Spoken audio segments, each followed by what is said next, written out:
మనం దేవుని వాక్యం ఎంత ఇంపార్టెంటే, it's a daily bread for us కదా. అనుదిన ఆహారం నేడు మాకు దయచేయమని ప్రతిరోజు మనం ప్రార్థన చేసుకుంటూ ఉండాలి. ఈ వాక్యం లేకపోతే ఇప్పుడు మీరు తింటే ఏ పప్పన్నం తిన్నా, బిర్యానీ తిన్నా మీకు శక్తి కావాలి కదా. ఏది తిన్నా మీకు వస్తే స్ట్రెంత్, దానికంటే 100 times 1000 times స్ట్రాంగర్ ఏంటి? దేవుని వాక్యం. కాబట్టి ఈ వాక్యం మనం ఎంత తీసుకుంటే, ఎంత చదివితే దేవుడు మనల్ని డిస్కరేజ్మెంట్లో నుంచి మనల్ని తొలగిస్తాడు.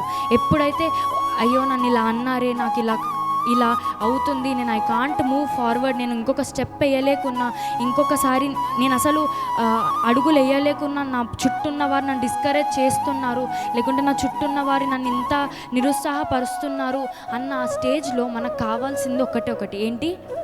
దేవుని వాక్యం. ఆ వాక్యమే మనల్ని బ్రతికిస్తుంది కదా. బాధలో మనకేం చేస్తుంది?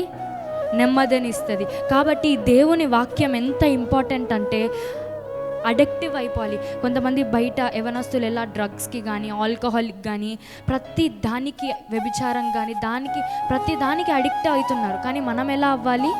దేవుని వాక్యంలో మనం అడిక్ట్ అవ్వాలి. సో ఈ దేవుని వాక్యం అనేది మనం ప్రతి రొటీన్ అయిపోవాలి. మనకు దేవుని వాక్యం డిస్కరేజ్మెంట్ నుంచి దూరం చేసేది కేవలం దేవుని వాక్యం మాత్రమే.